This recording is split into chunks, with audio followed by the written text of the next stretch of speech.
fantastic. I'm your host. I'll be here all night, but I gotta start this because there's such a great lineup. It's crazy.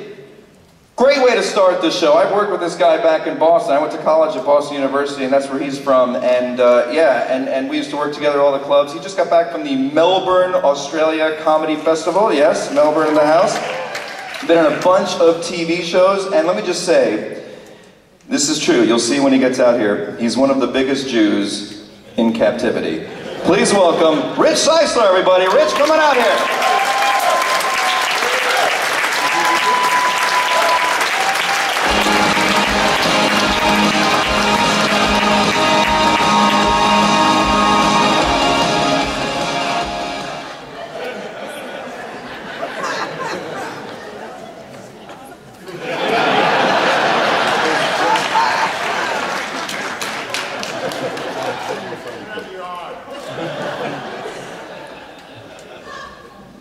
What can I say? I'm sorry. I fucking love bacon.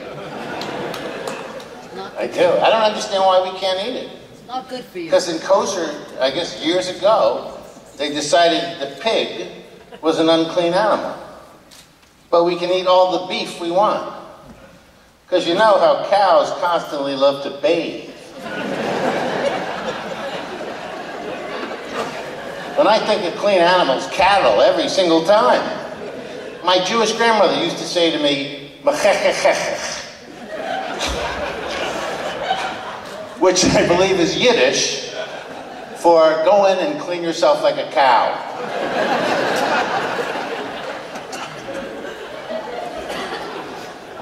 Now, you Christians out there, where are you? Yeah. See, you can eat the pork, you can eat it, which I don't understand, because you used to be Jews. But then, apparently, Jesus did something to the bacon which made it okay for you to eat it. In fact, that's how I think he got you over to his side. He said, I got a big plate of crisp bacon and no circumcisions. And you guys went nuts. Bacon and I don't have to cut off the tip of my dick? I'm going with that guy. So I'm a big Jew, and I'm also a diabetic. That means I'm your worst nightmare. Because come Halloween, I am pissed. Because there's lots of candy, and I can't eat it. And it's free.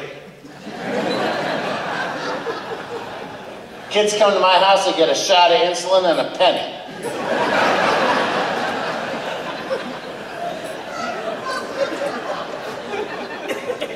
And now, being diabetic, I gotta take the Viagra. I don't know if you know this, the Viagra now is $14 a pill. I love women. But do you know what kind of breakfast platter you can get for $14?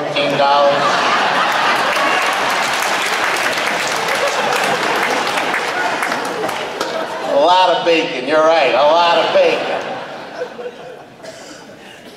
I always wanted Christmas, too. I felt deprived. My mother was mean. She'd tease me. You better not pout. You better not cry. You better not shout. I'm telling you why. Santa Claus is Christian, and you're not. All of your friends will get a new toy. Lots of nice clothes, but not you, my Jew. Oh, I hated it. Wasn't always Jewish. I tried some other stuff. For a while, I was a Jehovah's innocent bystander.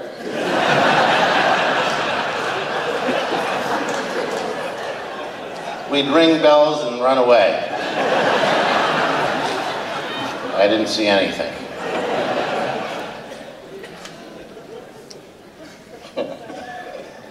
I do a lot of Jewish benefits, just like a lot of the comedians. I think that's important. Give something back to our community. I just did a big one last month for children of professional Jewish athletes. Both of them showed up. We were surprised.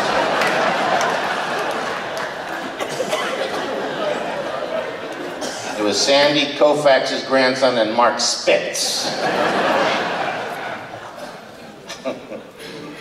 I I also do a big show in New Orleans every year. I love New Orleans. I was sad to see the devastation of New Orleans after the floods of Katrina. And not just the flood damage, the terrible aftermath. For me, the worst part, seeing the crime and the looting, and the absolute worst part, seeing the blatant anti-Semitism down there. You know, people blaming the levees.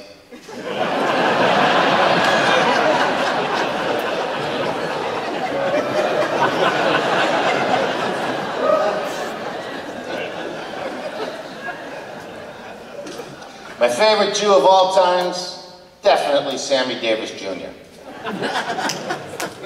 He was black, blind in one eye, and then he converted. He was black and blind in one eye already. He already had the minority card covered. And then someone said, you know, there's two guys coming up now, Stevie Wonder and Ray Charles. They're black and blind in both eyes. And he went, son of a bitch!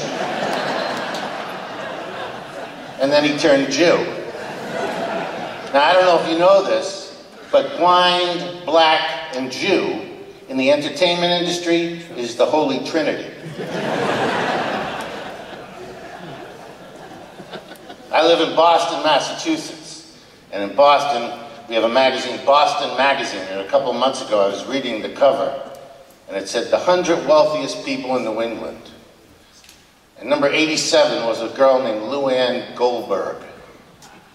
And she's 25 years old and she's single. This was in the magazine with her picture and her address. And I felt bad. I said, it's stupid. A lot of guys are going to read this, call her up, ask her out. They're not going to care about her.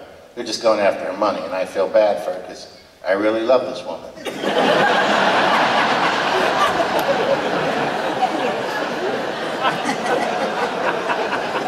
I don't know, it feels different this time.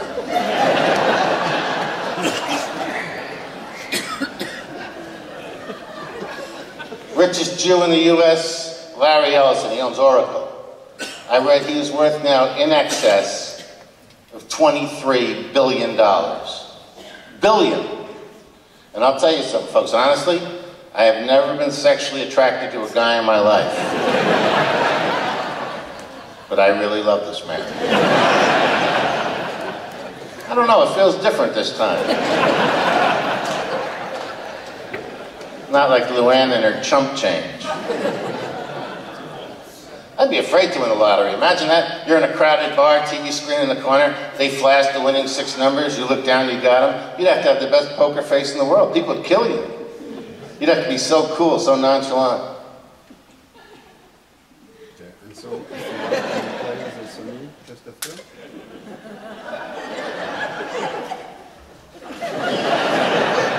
Walking out backwards, big load in your pants. Did you read about the woman that won Chicago last year? True story, 88-year-old woman. She won $13 million. I'm reading the story. They don't give her all the money at once. It's over 20 years.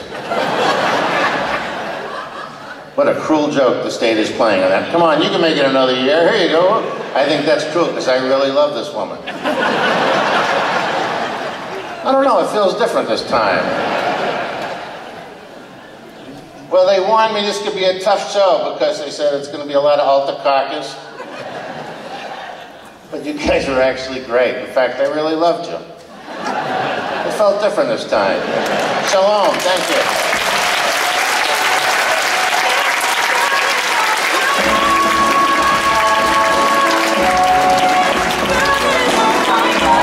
Are we off to some excitingness or what, people, huh? Rich, let's hear it for Rich Ceisler, everybody. Come on.